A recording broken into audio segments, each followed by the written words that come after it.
Hemos estado hablando en los meses que llevamos de este año sobre algo que hemos llamado eso. Y como hemos explicado en varias ocasiones, eso no tiene una definición así bien específica, pero eso es la combinación de varios elementos que son muy importantes, como la pasión, la prioridad, la integridad, la pureza, el enfoque, la fe, la expectativa en Dios, el impulso espiritual, la energía, la intensidad espiritual, el hambre de Dios, hambre por su presencia, hambre por su bendición, hambre por su fuego en nuestra vida, hambre por su unción. Toda esa combinación de esos elementos hacen posible que un creyente pueda experimentar lo que podríamos llamar eso, que en palabras simples podría ser una vida espiritual intensa, fervorosa. Hablando de la vida espiritual no se puede desarrollar sobre un fundamento que no sea lo genuino, la pureza. Y de ahí que este mes nuestro énfasis está siendo precisamente sobre la pureza. El domingo pasado aprendimos que Jesús compró la pureza para nosotros. Lo que Él sufrió en la cruz del Calvario trajo como resultado la pureza, el acceso a la pureza, a una vida pura. Así que cuando estamos hablando de pureza, más que mostrar, y escuche, más que mostrar qué cosas hacer para vivir en pureza, lo que realmente quiero comunicar es lo que la pureza produce en la vida de nosotros los seres humanos. Entonces, no pretendo dar paso 1, paso 2 para llevar una vida de pureza, porque muchas veces esa forma es algo más externo, pero de lo que estamos hablando aquí es algo más profundo. Tiene que ver con el corazón, tiene que ver con lo que hay en nuestro ser interior. Como hemos visto, la pureza viene de Dios. En nosotros los seres humanos no hay la más mínima capacidad para vivir en pureza. En nosotros no hay. Pueden haber buenas intenciones, pero la pureza no funciona con buenas intenciones. Así que como el campo de batalla de los pensamientos es la mente, el campo de batalla de la pureza es el corazón. Nuestro corazón es el campo de batalla de la pureza. Y como dije, no se trata de una pureza externa, sino de una interna. Una pureza interna que se da a conocer a través de las motivaciones, a través de las intenciones y de los deseos del corazón. Es por eso que Jesús en el sermón de la bienaventuranza, en Mateo capítulo 5, verso 8, Él dijo: bienaventurados los de limpio corazón, porque ellos verán a Dios. Son felices, son dichosos, bienaventurados los que tienen limpio el corazón, porque ellos van a ver a Dios. Ahora, desde la antigüedad, especialmente en el Antiguo Testamento, se creía que ver a Dios, que el asunto de ver a Dios era un privilegio solamente para los santos, para personas especiales, para personas extraordinarias. Sin embargo, viene Jesús y Jesús nos da una extraordinaria simplicidad al respecto y nos dice que sencillamente todos pueden ver a Dios. Sin embargo, Jesús aclara que no podemos ver a Dios con los ojos. A Dios solamente se le puede ver con el corazón. No son con los ojos que vemos a Dios. Eso nos da una comprensión de lo que es Isaías capítulo 6. Dice que en el año que murió el rey Usías, el profeta Isaías tuvo una visión, una revelación de Dios. Pero lo que Isaías vio no fue que lo vio con los ojos, fue una revelación ahí a su corazón Y cuando él tiene esa comprensión de lo que es la santidad de Dios, reconoce su pecaminosidad y la pecaminosidad del pueblo. Así que Jesús dice que no vemos a Dios con el corazón, con los ojos, perdón, lo vemos con el corazón, pero no es cualquier corazón, es solamente un corazón limpio. Así que la pureza del corazón comienza con un corazón purificado de mala conciencia, con un corazón o una conciencia limpia de las obras muertas. En Hebreos capítulo 10, verso 22, el escritor dice: acerquémonos, hablando del lugar santísimo a donde tenemos acceso, acerquémonos con corazón sincero, en plena certidumbre de fe. Y agrega: purificados los corazones de mala conciencia y lavados los cuerpos con agua pura. Hebreos capítulo 9, verso 14, el escritor dice: ¿cuánto más? Bueno, voy a leer el verso 13, desde el verso 13. Hebreos 9:13, porque si la sangre de los toros y de los machos cabríos y las cenizas de la becerra, rociadas a los inmundos, santifican para la purificación de la carne, es decir, que todo lo que ocurría en el Antiguo Testamento era solamente una purificación externa, no tocaba nada del corazón. Pero el verso 15 o el verso 14, cuánto más la sangre de Cristo, el cual mediante el Espíritu Eterno se ofreció a sí mismo sin mancha a Dios, limpiará vuestras conciencias de obras muertas para que sirváis al Dios vivo. Entonces vemos que la pureza del corazón comienza ahí, con un corazón que es purificado de mala conciencia y de una conciencia que es limpiada de toda obra de muerte. Ahora, la conciencia limpia y el corazón purificado poseen la capacidad de tener luz dentro de sí para ver a Dios. Ahora, eso es interesante, porque la Biblia dice que Dios habita en luz, que en Él no hay tinieblas. Así que un corazón limpio tiene que estar lleno de luz para poder ver a Dios, porque Dios es luz. La pecaminosidad en nuestro corazón no arrepentido provoca tinieblas, y esas tinieblas no nos deja ver a Dios. Por eso solo el que permanece en luz puede ver a Dios. La oscuridad de la pecaminosidad de nuestro corazón nos impide poder contemplar a Dios. Escucha lo que el apóstol Juan dice en 1 de Juan capítulo 1, versículo 6 y verso 7. Dios es luz y no hay ninguna tinieblas en Él. Si decimos que tenemos comunión con Él y andamos en tinieblas, mentimos y no practicamos la verdad. Pero si andamos en luz, ahora es interesante que Jesús dijo que Él es la luz del mundo. O sea, andar en luz significa andar con Cristo, sencillamente. Y si andamos en luz, como Él está en luz, tenemos comunión unos con otros. Y la sangre de Jesucristo, su Hijo, nos limpia de todo pecado. Así que un corazón limpio anda en luz. Y por andar en luz puede ver a Dios, que habita en luz. Primera de Juan capítulo 3, verso 6 dice: todo aquel que permanece en Él no peca. Todo aquel que peca no le ha visto ni le ha conocido. Ahora aquí surge una gran pregunta. Y entonces, yo soy un cristiano, pero también peco. ¿Cuántos aquí pecamos? Entonces como que no está para nosotros este versículo.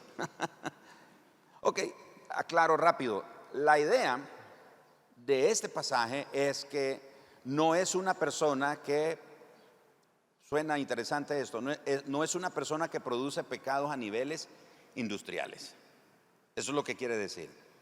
O sea, el que no peca quiere decir, porque sí somos pecadores, pecamos. Por supuesto que pecamos. Esta naturaleza pecaminosa está en nosotros hasta el día que nos muramos. Va a estar aquí con nosotros. Y vamos a pecar en algún momento, pero nos arrepentimos, le pedimos perdón al Señor y no volvemos a cometer ese pecado. No se trata de que peco, ay Señor, ahora sí te pido perdón, no lo vuelvo a hacer, pero vuelvo otra semana y vuelvo. Entonces, esa es una persona que está en un pecado recurrente, es un pecado habitual y puede ser que está cometiendo pecados a niveles industriales y entonces quiere decir que esa persona no conoce a Dios. Pero un creyente sí puede pecar, pero se arrepiente y no vuelve a pecar. Un ejemplo en el Antiguo Testamento es David. ¿Se acuerda de David? David pecó y David era conforme al corazón de Dios. Cometió adulterio y homicidio. ¿Pidió perdón? Sí. ¿El Señor lo perdonó? Sí. ¿Volvió a cometer ese pecado? No. Ese es el ejemplo. Un creyente peca, se arrepiente, de verdad se arrepiente, se aparta de su pecado, se vuelve al Señor y no vuelve a pecar. Puede tener otro tipo de batallas, pero no va a estar en ese mismo pecado. Por eso todo aquel que permanece en Él no peca. No peca. No da la idea ahí como a ver si tal vez puede ser que peca. No, lo dice categóricamente, no peca. Todo aquel que peca, o por el contrario, el que peca, no le ha visto ni ha conocido. Entonces no conoce a Dios, no ve a Dios. Tercera de Juan, el verso 11. Amado, no imites lo malo, sino lo bueno. El que hace lo bueno es de Dios, pero el que hace lo malo, de nuevo dice, no ha visto a Dios. Quiere decir que tiene un corazón que no está limpio, porque a Dios se ve con el corazón limpio. No vemos a Dios con los ojos, vemos con el corazón. Así que si solo nos esmeramos por cuidar la pureza externa, vamos a actuar como los fariseos, porque los fariseos se cuidaban de la purificación externa, pero sus corazones no agradaban a Dios. Y voy a aclarar esto para que no se malinterprete. No quiero aquí, no pretendo establecer una doctrina o una teología sobre que es cierto que el Señor no ve lo externo. De nuevo, cuando ungieron a David como rey, ¿se acuerdan? Samuel ve a ese chavalito que viene y Samuel está dudando y Dios le dice, úngelo, porque él es. No veas lo externo, porque yo veo el corazón. Bueno, entonces como Dios ve el corazón, voy a andar como quiero, porque de todos modos Dios sabe que mi corazón, yo lo amo a Dios, yo amo a Dios. Como ha habido gente que a mí me ha dicho, les he contado, y hablando de Dios y está con una cerveza o una botella de licor y dice, no, pero mire, si el colochón y yo somos cuate, somos yunta. Entonces la gente lo que pretende decir con eso es que no importa cómo vive externamente, como usted me vea externamente, eso no es problema, porque solo Dios conoce mi corazón. Entonces no nos esforcemos por cuidar nuestra apariencia o nuestra presentación externa o nuestra conducta. Pero la pureza no descansa solamente en la conducta externa, que ese era el problema de los fariseos. Ellos se cuidaban de todo. Ellos cuidaban de manera ceremonial, de manera ritual, todas las ordenanzas que ellos mismos habían inventado, pero lo que hacían era cuidar externamente. Tanto así que Jesús un día le dijo, ustedes son sepulcros blanqueados.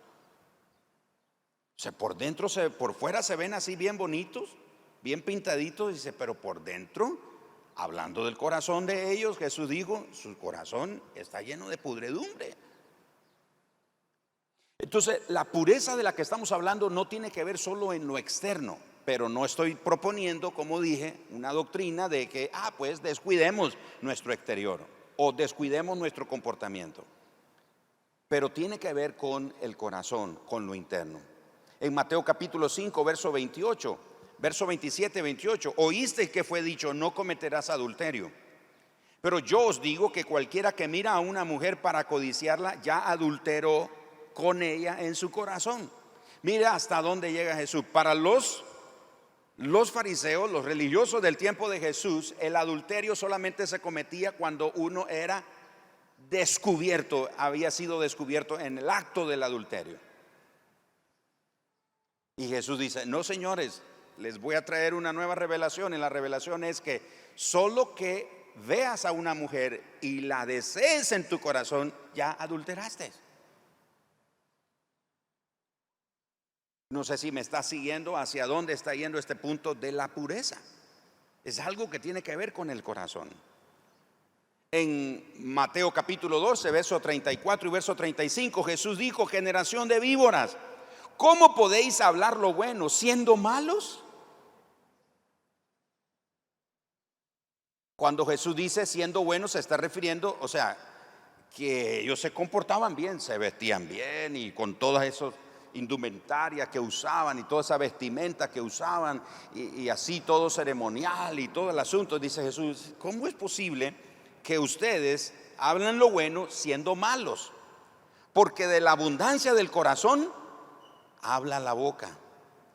¿De dónde habla la boca? De la abundancia del corazón. Ustedes se ríen cuando les digo que hay hermanos que son mal hablados, dicen malas palabras. Y uno que otro se le ha zafado una mala palabra cuando yo estoy ahí conversando con ellos. Y no falta que dice: pastor, perdóneme que se me zafó. Y yo le he dicho: no, hermano, no se le zafó, está lleno de eso.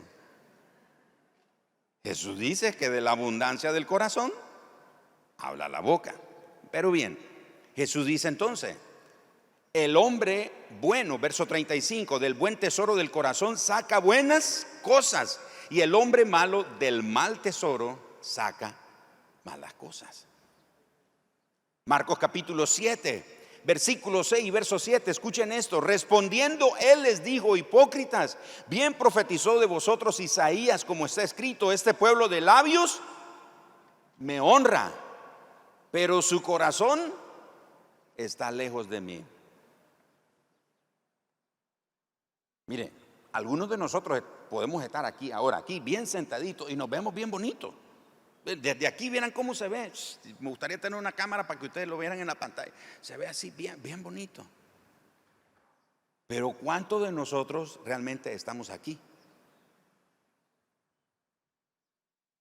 Andamos allá en San Juan del Sur, en Puchomil. Oye, como ya viene la época de las playas, ¿verdad? Nos vamos a la playa.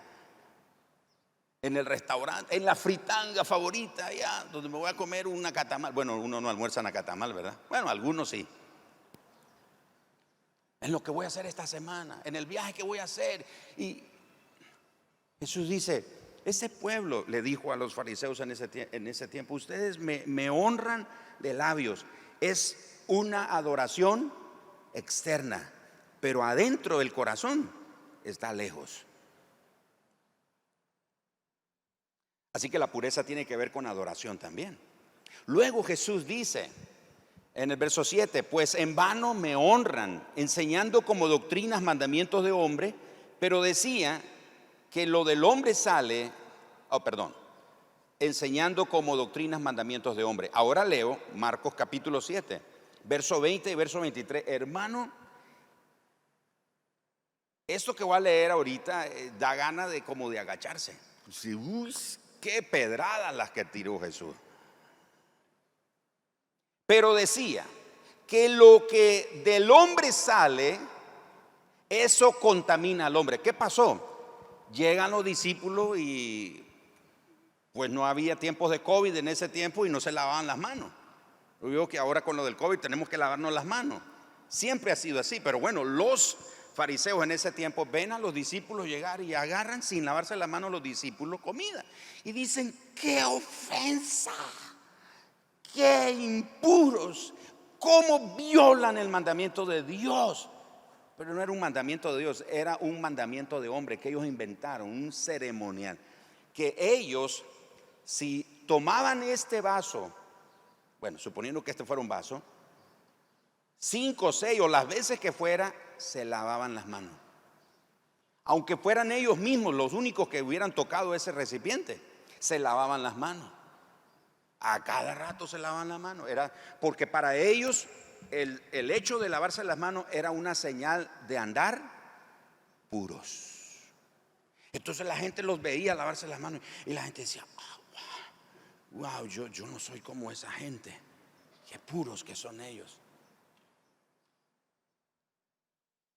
Y entonces dice Jesús, miren, no es lo que entra en el hombre, refiriéndose a la comida, porque Jesús dice, porque lo que entra en el estómago termina en la letrina después. Y dice Jesús, es lo que sale del corazón, que es lo que vamos a leer a continuación. Y entonces dice, pero decía que lo que del hombre sale, eso contamina al hombre. ¿A quién contamina? Al hombre, es decir, a sí mismo. Porque de dentro del corazón de los hombres salen los malos pensamientos, los adulterios, las fornicaciones, los homicidios, los hurtos, las avaricias, las maldades, el engaño, la lascivia, la envidia, la maledicencia, la soberbia, la insensatez. Ay, voy a tomar aire. Todas estas maldades de dentro salen y contaminan al hombre. Así que, mis amados hermanos, tenemos un gran reto nosotros. Con esta bienaventuranza uno la lee, qué bonito, bienaventurados los de limpio corazón, porque ellos verán a Dios. Y nosotros nos imaginamos viendo a Dios. Un momento, vamos a examinar nuestro corazón, cómo estamos delante del Señor, cómo estamos delante de Él. La pureza no se revela de manera externa. ¿Qué ocurre, por ejemplo, en nuestros días? Bueno, por ejemplo, hay personas o grupos que para usted mostrar que anda bien, consagrado, etcétera, usted tiene que estar todos los días de culto en la iglesia.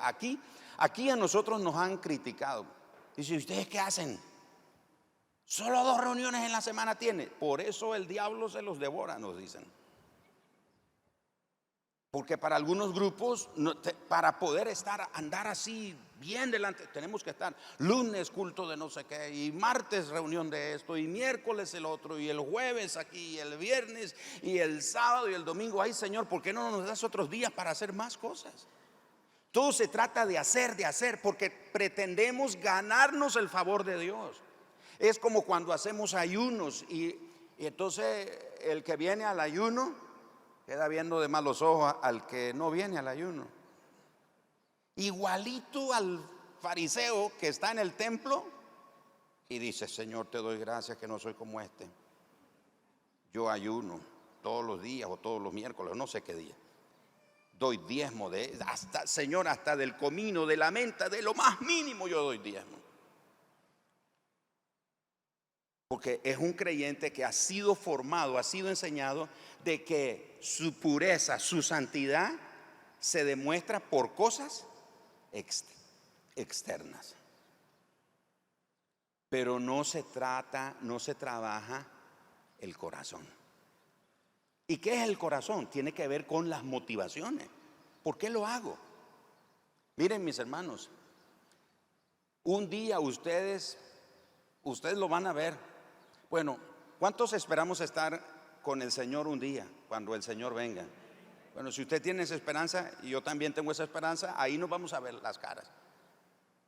1 Corintios capítulo 3 dice que vamos a ir al tribunal del creyente.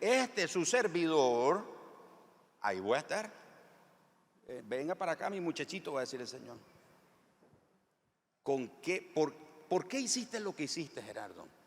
¿Cuál era la motivación que tenía?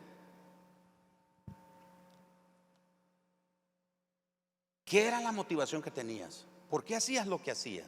¿Para que la gente, para agradarle a la gente o para darme honor a mí?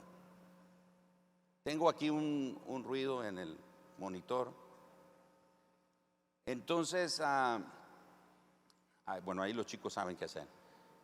Entonces, yo voy a estar ahí también. A mí también me van a medir las costillas, como se dice. ¿Por qué hizo lo que hizo? Porque el Señor dice ahí en 1 Corintios que vamos a estar delante del Señor y el fuego, ese fuego no es el infierno, ese fuego es la mirada del Señor. ¿Te acuerdas que Juan en el Apocalipsis dice que lo vio y que su mirada era como llamas de fuego? El fuego lo probará. Esa mirada pura es que escudriña todo, no se le oculta nada. Y dice, si construimos con heno, con madera, hojarasca, el fuego lo probará. En otras palabras, no va a resistir el escrutinio del Señor. Pero si tuvimos las motivaciones correctas, es decir, que construimos con piedras preciosas, oro, plata, etcétera, son materiales que resisten el fuego. Así que eso se trata del corazón. Regresemos a Mateo capítulo 5, verso 8, donde Jesús dice, bienaventurados los del limpio corazón, porque ellos verán a Dios. Esa palabra limpio es una palabra griega que se llama kataros o kataros.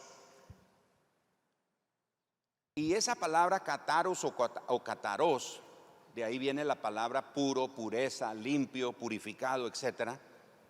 En su origen, esa palabra simplemente se usaba para describir el hecho de limpiar, por ejemplo, la ropa sucia que se tenía que lavar para que volviera a estar limpia. Se usaba en ese contexto.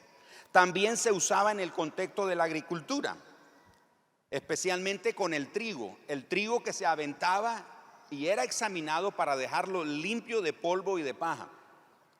Ahora que hemos estado viajando al norte, hemos estado yendo a Jinotega y a Estelí, hemos visto ahí en la carretera a personas, ¿cómo se llama? Limpiando los frijoles. ¿Y vieron cómo los limpian? Agarran el frijol y lo tiran al aire. ¿Por qué lo tiran al aire? Cualquiera diría, mira eso, están botando los frijoles. No, lo están limpiando. Porque cuando lo tiran al aire, el viento se encarga de llevar todo lo que es brosa, basura, hojarasca, algo, y se lo lleva. Y lo que es verdadero, el grano, cae bien. Entonces es limpiado. Así que esa era la idea también. También en un sentido figurado esa palabra era usada, escuche esto, en relación a un ejército que hacía una limpieza entre sus integrantes. ¿Y de qué era la limpieza? De soldados descontentos, cobardes o flojos. Y en esa forma quedaba únicamente los soldados que componían, diríamos, la élite o de primera categoría. Un ejemplo de eso es Gedeón. ¿Se acuerdan? Gedeón tiene 10,000 soldados para ir a la guerra. Y el Señor le dice, llévalos y pruébalos ahí en el río. Y los lleva a tomar agua. Y dice, el que se tira como un perro a tomar agua, a ese despídelo. Pero el que en esta posición está así, agarra agua, entonces con ese quédate. Esa era una forma de limpiar, que es donde se usa también esta palabra. Pero también se usa en relación a la leche o el vino para referirse que no ha sido adulterada. Inclusive se refiere al metal que no tiene ni la más ligera mezcla de ningún otro elemento. Si usted tiene una joya de oro, usted la lleva donde el joyero y por favor me puede examinar, y ellos la examinan, descubren el quilataje, el peso, etcétera. Pero también ellos descubren si es genuino, y dice, mire, pues no lo quiero decepcionar, pero esto es una baratija. Me engañaron, me dijeron que era de 3 oros. Pues no sé, pero no es de 3 oros, ni siquiera de 1. Tiene que ser sin mezcla el metal. Así que entendiendo este sentido de kataros, que es sin mezcla ni adulterio, podríamos traducir la bienaventuranza de Mateo 5:8 de la siguiente manera: bendita la persona cuyos motivos son siempre totalmente sin mezcla, porque verá a Dios. Se limpia, no permite ningún tipo de mezcla o contaminación en su vida, porque Él tiene como propósito ver a Dios. Él quiere ver a Dios. Por ejemplo, si nos entregamos total y generosamente a una buena causa, no es raro que nos quede en el corazón algún resto de satisfacción propia, algún resto de aprobación, alguna complacencia en la gratitud y la alabanza y el crédito que cosechamos. En otras palabras, tenemos que cuidarnos muy bien de lo que hacemos, porque cualquiera de nosotros puede caer en la tentación de sentirse importante. Qué valioso. Un predicador muy famoso de apellido Bunyan dice que estaba predicando en una iglesia y terminó de predicar y unas personas le dijeron: hermano, qué buen mensaje, cómo predica, usted es un buen predicador. Y la gente se sorprendió porque él le respondió, dijo: sí, gracias, el diablo ya me lo había dicho. Y alguien diría: pero qué grosero, si lo estoy elogiando. Pero lo que ese predicador está diciendo: predicador, cuídese, porque los elogios no van a faltar, los reconocimientos. Me acuerdo una vez que el Señor en su gracia me permitió orar por una mujer que tenía un tumor en el cerebro y el Señor la sanó. Y la mujer llegó a la iglesia a dar el testimonio. Y sí, yo me acuerdo que le puse la mano, oré por ella. Entonces la mujer está contando el testimonio que el Señor, cuando el pastor me tocó, me puso la mano, yo sentí y aquello. Y su servidor, bueno, en ese entonces no tenía mucha panza, pero yo estaba crecido, así como el ungido de Dios, creyendo yo que Dios se mueve por un método. Esa vez Dios me permitió ponerle la mano, pero eso no significa que Dios lo va a hacer siempre de la misma manera. Y entonces recuerdo que cuando la mujer se va, yo siento en mi carne así: llámala y vuélvele a poner la mano para que caiga en el espíritu. Hermanos, pero una cosa he aprendido: Dios es celoso de su gloria. Él no comparte con nadie su gloria, aún ni con a quienes usa para que su poder se manifieste.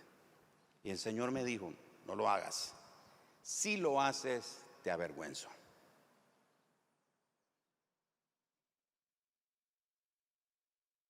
Hermanos, todos nos podemos involucrar en una obra bonita, en una obra noble, podemos dar generosamente y vamos a ser tentados por el diablo para que nos sintamos orgullosos.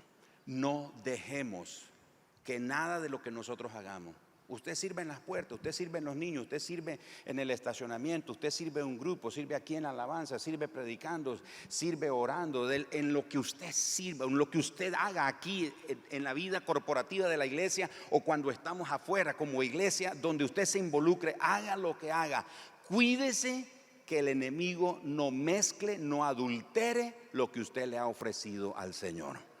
Que su corazón se mantenga puro, limpio, sin adulterarse, sin contaminarse, sin mezclarse con orgullo, con vanagloria, con soberbia, con altivez, con nada, y manteniéndonos siempre humildes delante del Señor y reconociendo que lo que hacemos, que lo que somos y lo que sabemos y lo que tenemos se lo debemos al Señor. No somos nosotros, no somos nuestra capacidad, no es nuestra gracia, es por la gracia del Señor.